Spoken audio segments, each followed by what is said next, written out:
자, 그리스도의 낮아지심은 어디에 있었나요? 자, 그리스도께서 중보자의 사역을 감당하기 위해서 이 땅에서 낮아지신 모습으로 나타났어요.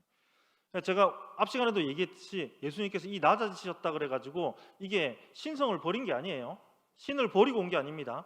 온전히 참 신이셨음에도 불구하고 그 신성을 인성 뒤에 감추셨다 그랬어요. 왜? 중보자의 사역을 감당하시기 위해서. 우리 때문에 그 수모를 당하시고 고통을 당하시는 거예요. 자, 그리스도의 낮아지신 그가 비천한 처지에서 출생한 것. 아기로 온 게 아니라 그랬습니다. 아기로 온 거는 낮아진 게 아니고 정상적으로 이 땅에 그 한 인류의 자손으로 온 거라 그랬습니다. 여기서 비천한 상태에 왔다라는 그 말은 뭔가 하면 진짜 왕으로 왔는데 왕족으로 안 온 거예요. 귀족으로 안 온 거예요. 뭔가 멋지게 안 온 거예요. 그런 부분입니다. 그리고 율법 아래 놓이신 것. 이건 뭡니까? 예수 그리스도는 하나님과 함께 율법의 창시자입니다. 율법의 창시자고 율법의 조성자인데 그 율법을 지켜야 되는 상태, 그 율법을 성취해야 되는 상태가 되신 거예요. 왜? 우리가 그 율법을 깼잖아. 예수님께서 대신 그 율법을 완성시킨 겁니다. 예수님께서 율법을 성취하셨다는 게 바로 그거예요. 온전 죄 없으신 예수님만이 온전히 그 율법을 성취할 수 있었기 때문에 예수님께서 그 일들을 율법의 제정자이고 그 율법의 권위를 가진 분이심에도 불구하고 그 율법 아래 스스로 들어가신 거예요. 그것을 지키시는 거예요. 그 의무를 수행하시는 겁니다. 그런데 죄가 없는 상태에서 예수님께서 그것을 온전히 성취하셨습니다. 여러분, 예수님께서 이 땅에서 율법을 성취하셨다는 것에는 또 어떤 의미가 있는가 하면 그 율법을 강화시키는 거예요. 그 율법이 계속 점점점 그 예수 그리스도를 만나서 더 강화됩니다. 그 의미가 더 명확해져요. 여러분, 산상수훈 있죠? 예수님께서 그 산상수훈에서 마태복음 5, 6, 7장 그게 바로 예수님께서 구약의 십계명의 내용, 구약의 율법의 내용들을 예수님께서 풀어주신 내용이잖아요. 너희가 성경에서 이런 얘기를 들었으나 그것은 이렇다 하면서 더 정확하게 말씀해 주시거든요. 그게 예수님께서 그 율법을 강화시키는 겁니다. 그리고 구약시대에 있었던 그런 어떤 의식법들, 여러 가지 제사나 이런 것들, 예수 그리스도께서 완수하심으로 그 직을 완수하심으로 말미암아서 그 의식법들은 이제 더 이상 폐지되고 없습니다. 예표였을 뿐이거든요. 참 실체가 나타났기 때문에 더 이상 필요가 없어요. 그리고 그 시민법들, 그리고 재판법이라고 하는 그 시민법, 그거는 폐지된 게 아니고 만료된 거예요. 비자 만료되듯이 만료된 겁니다. 왜냐하면 새로운 시민의 개념이 생겼거든요. 여러분들, 구약시대 여러분과 저 구약시대의 그런 어떤 그 이스라엘 백성의 그런 어떤 시민법 안에 있었지만은 이제 예수 그리스도께서 오심으로 말미암아 그 이방인들에게도 모든 택자들에 대한 그 하나님의 그런 어떤 그 나라의 법이 그때부터 발효되는 거예요. 그 법이 그때부터는 시행되는 겁니다. 그러니까 구약시대의 모든 시민법들은 만료된 겁니다. 우리가 편안하게 구약시대의 시민법과 구약시대의 그런 어떤 의식법은 폐지됐다 얘기하는데 정확하게 얘기하면 의식법은 폐지되고 시민법은 만료됐습니다. 새로운 시민으로 우리가 이 시민법으로 살아갑니다. 이 땅에서 우리가 살아가면서 하나님의 법을 지키는 이런 모든 것들은 구약시대의 법하고는 달라요. 그러면서 지금 우리가 배우는 그런 내용들이잖아요. 이게 지금 우리가 새롭게 개편이라면 좀 그렇지만 어쨌든 새롭게 된 그런 어떤 시민의 그런 그 시민으로서 천국의 시민으로서 우리가 살아가는 거예요. 그리고 이 도덕법, 지금 우리가 이제 십계명 나중에 다룰 건데 이 십계명은 그 구약 시대에 얘기한 그것에서 더 강화됩니다. 예수님을 통해서 더 강화돼요. 이제 그런 내용들을 나중에 십계명에 가서 조금 더 다룰 겁니다. 이런 게 율법이고요. 그다음 이생의 비참함과 하나님의 진노 그리고 십자가의 저주의 죽음을 겪으신 것. 예수님께서 안 겪으셔도 되는 그런 어떤 고통들을 겪으신 거예요. 자, 이때 예수님께서는 신성을 인성 뒤에 감추셨습니다. 능력이 있음에도 불구하고 자발적으로 그 능력을 사용하지 않으신 거예요. 왜? 중보자의 사역을 감당하셔야만 했기 때문에. 그리고 장사 지낸 바 되셔서 얼마 동안 죽음의 권세 아래 머물러 계신 것. 여러분, 예수님 진짜 돌아가신 거 맞습니다.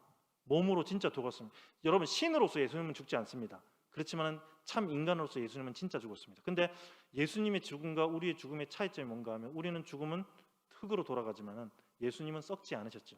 그래서 예수님의 부활체에는 예수님의 못자국이 그대로 남아있었던 거예요. 우리는 다릅니다. 제가 어제 설명을 드렸죠. 이제 그런 내용들이고, 그렇게 하면서 중보자의 사역들을 행하시고요. 28문 보시면 예수 그리스도의 높아지신 상태를 얘기합니다. 이 예수 그리스도의 높아지신 상태는 뭔가 하면 예수님께서 자기의 신성을 이제는 감추지 않고 드러내시는 거예요. 그것도 중보자의 사역을 감당하시는 거에 있습니다. 중보자의 사역을 감당하시는 거에 있는데 이제 답을 보시면 그리스도의 높아지시면 그가 셋째 날에 죽은 자들로부터 다시 일어나시는 것. 여러분, 예수님의 부활은 근데 예수님의 높아지심을 얘기하는데 여러분 요거에서 조금 오해하시면 안 되는 게 예수님께서 부활했다는 그 자체가 예수님께서 정말 참 신이다라는 것을 얘기하는 게 아니에요. 왜냐하면 예수님 말고도 우리도 다 부활하거든요. 그럼 우리도 신이에요. 그리고 실질적으로 죽었다 살아난 사람들이 있습니다. 예수님 살린 사람 나사로 이런 사람들. 구약 시대에도 있어요. 엘리야, 엘리사 사람 살렸습니다. 그럼 이런 것들은 어떻게 할 건데? 여러분, 예수님께서 예수님의 그런 어떤 이 부활에 있어서 이 능력은 뭔가 하면 예수님은 스스로 일어난 것입니다. 생명의 주인이시기 때문에 스스로 일어나신 거예요. 여러분, 우리는 다 부활합니다. 근데 스스로 일어나는 게 아니에요.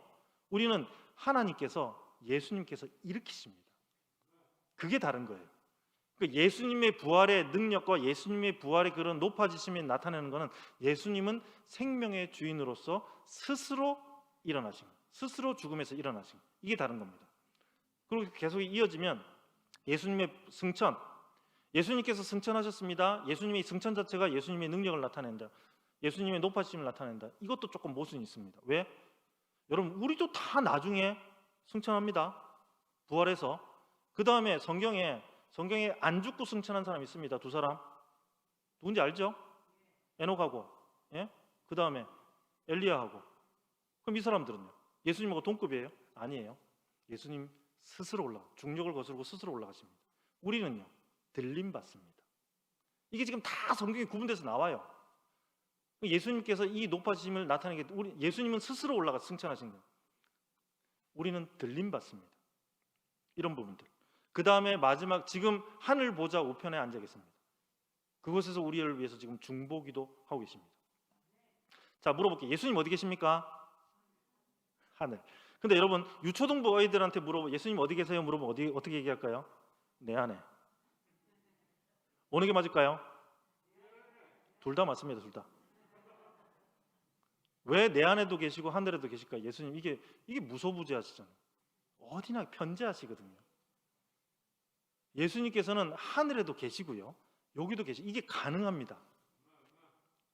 이게 가능해요. 어디나 계십니다. 그러면 우리는 어디 있습니까? 여기 있죠. 근데 여러분 그거 아세요? 우리는 지금 우리들의 몸으로는 이 땅에 있지만 우리들의 영으로는 하늘 보좌 우편에 예수님과 함께 있습니다. 여러분 예수님과 지금 연합하셨잖아요. 예수님의 있는 곳에 여러분이 있습니다. 우리가 이걸 잘 알아야 돼요.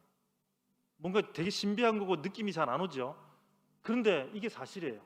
우리들의 몸은 지금 여기 있어요.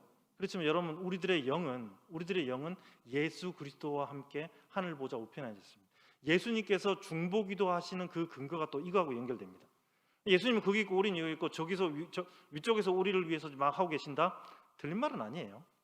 그렇지만은 예수님과 함께 우리가 기도할 때 예수님께서 함께 기도하시는 그 근거가 그 연합이 그대로 유지되기 때문에 어제도 계속 얘기했잖아요. 죽음도 예수 그리스도와 우리의 연합을 끊지 못합니다. 그 연합은 지금도 계속되고 있어요. 이게 그래서 역사적으로 계속해서 이것을 신비한 연합이라 그래요. Mysterious Union이라고 합니다. 그러니까 이해는 안 돼요. 근데 얼마나 좋아요, 여러분.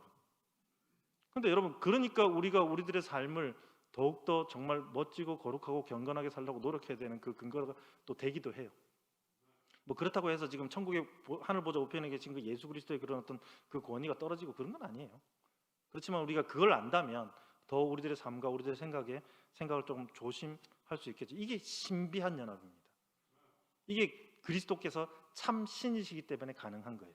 그리고 그 연합을 우리와 함께 하고 계시기 때문에 가능한 겁니다. 자, 그 다음에 이제 믿음 파트입니다. 이 믿음은 뭔가 하면 드디어 성령님께서 하시는 거예요. 성령님께서 하시는 건